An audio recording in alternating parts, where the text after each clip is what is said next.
He is the cause of much pain and death, so today may seem like a really small act for many, but the truth is it's a mark of respect and acknowledgement for the many people who suffered at his hands, and it's a remark of respect and acknowledgement for the many, many people that have had to walk past that sign and shudder and feel sick at the memory and knowledge that perhaps they have of who this man is and what he did. It's very important. It's a truly historical moment, and for the whole community to be involved and to see children come up here and speak and understand what's happening is incredibly, incredibly important. So I'm going to share a piece with you that mixes culture and history. The piece explores colonialism and is called The Legacies of White Supremacy. And it explores specifically the relationship between the West and Ghana, but more so actually looks at the effect of colonialism and white supremacy. Imagine this. Brits went on ships for a slice of the pie. They were allies of the fancy.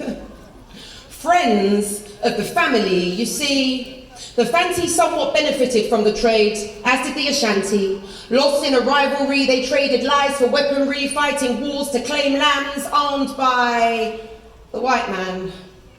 Surprise, cue genocide, collateral damage, loss of lives like Palestine and Libya, Iraq, Iran and Syria, South Africa, Rwanda, Sudan, Afghanistan, the Congo. The list is long though. The list goes on. So many, many men told many, many lies, made many, many wars, stole many, many lives. Billions are made, billions are wronged, billions are dead, billions are gone. Every indigenous people that ever lived have felt the fist of the West. Oh, the West are the best when it comes to oppression. Remember I said, don't miss the lesson. The West are at the heart of some serious terror, so don't call me a terrorist sympathiser ever when we've been living happy ever after in the story of the slave and the master. Ask no questions, hear no lies, I stay blind to the killing and the crimes of our leaders. No one wants to bite the hands that feed us. No one wants to fight for another man's freedom. Oh, I see them. From the start of time, they devised wicked plans, planting bombs and mines, then blueprints they grew with were looted. Don't be blinded by the bullish. They're ruthless. They'll find a beef, get involved, arm both sides, preach what's right, watch them fight, watch them die, and the cost? The price? Millions of lives. Only the strong and the lucky will survive, but still our leaders fight while the people die. Oh, they fight for the money, for the power. Minute after minute, hour after hour, the past and the future are my present. That's my power. I wrote this in the presence of my soul's protector, so let's call this one an open letter.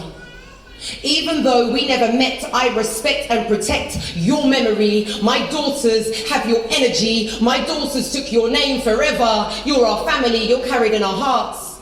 And that's the way it will always be. Oh, I've got a very strong legacy, with very strong genes from a very long line of very strong queens. I close my eyes and I can picture the scenes. I walk where they walked, I dream what they dreamed. They flow through my veins, it's their blood that I bleed. I want you to picture the scene. My ancestor, an African queen, Anusa Aya, wife of a fisherman, living on the shores watching slave ships coming in, praying for a better day. When will they end the suffering? When we'll return the rightful queen? When we'll return the rightful king? Everything must start within. Oh, she was loyal to her land. She vowed she would never leave. She went to war, placed her slender finger on the trigger of a musket, armed by a Brit whose intentions were suspect, dodging bullets by the river, taking fire at a figure on the bank. Ashanti blood spilled, Dutch blood spilled, Fanti blood spilled, British blood spilled, fatal shots were delivered and people got killed. They named it the will of a god. Africa was robbed.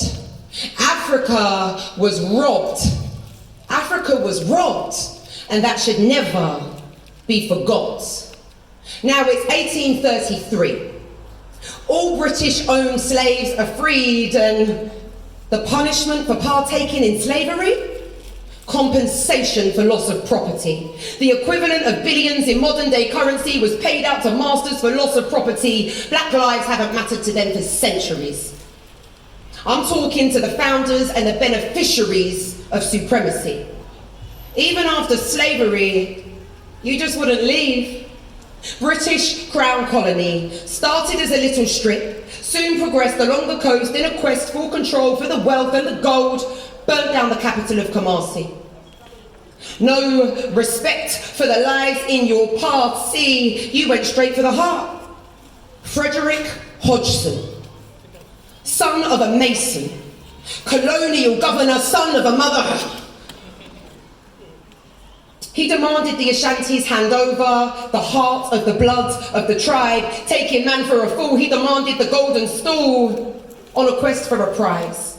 Oh, he hacked off the matriarchs. He should have never dared to ask. Mama Africa turned warrior. Love to Yah Ashanti while the road to freedom wasn't easy. Britain really didn't want to leave. See, Africa was still to feed their commonwealth. Only the wealth wasn't common. Poverty was a problem, war was a problem, poor was a problem, but not for the rich. Let's not forget black lives fought in the ditches and trenches, dodging bullets from the Japanese and German armies overseas in freezing lands side by side with a blue and green-eyed man, risking their lives for a foreign queen who reigned supremacy. The blueprints, the legacy, when will everybody see?